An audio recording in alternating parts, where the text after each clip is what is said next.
वे पूरी तरह विफल गए।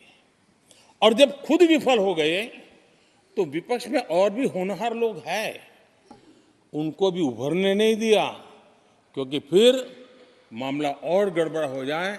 इसलिए हर बार यही करते रहे कि और भी विपक्षी जो तेजस्वी लोग हैं उनको दबा दिया जाए।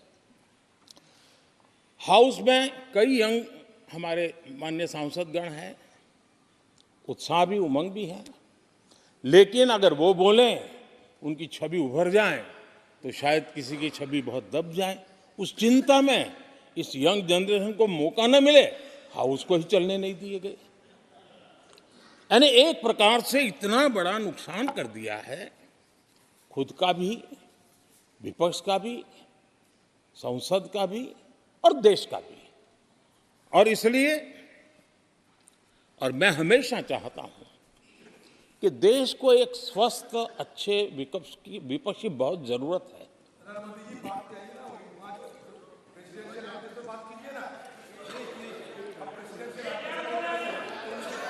देश ने जितना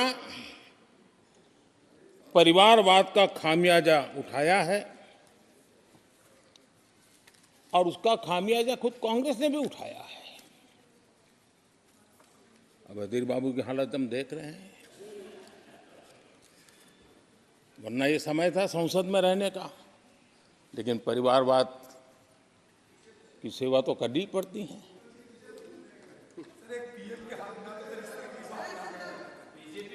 आदरणीय अध्यक्ष जी, अब हालत देखिए, हमारे खरगे जी इस सदन से उस सदन शिफ्ट हो गए और गुलाम नबी जी तो पार्टी से ही शिफ्ट कर गए। ये सब परिवारवाद के भेंट चढ़ गए। एक ही प्रोडक्ट बार बार लॉन्च करने के चक्कर में कांग्रेस की दुकान ताला लगने की नौबत आ गई है। और ये दुकान हम नहीं कह रहे, आप लोग कह रहे हैं। आप लोग कहते हैं दुकान खोलिए, सब जगह पे बोलते हैं, दुकान को ताला लगने की बात आई।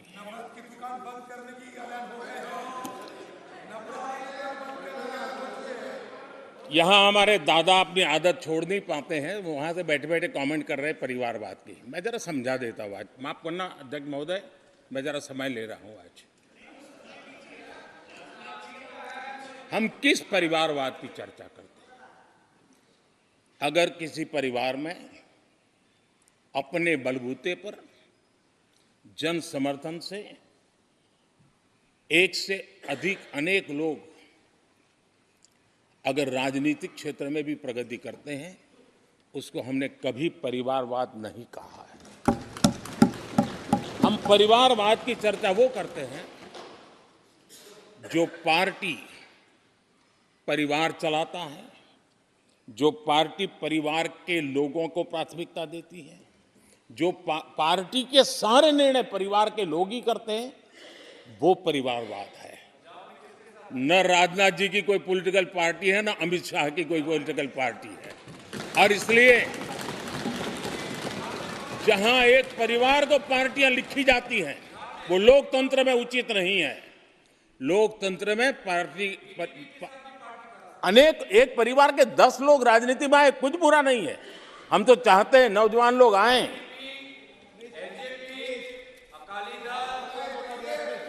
हम भी चाहते हैं ये इसकी चर्चा करिए। हमारे साथ, आपके साथ मेरा विषय नहीं है।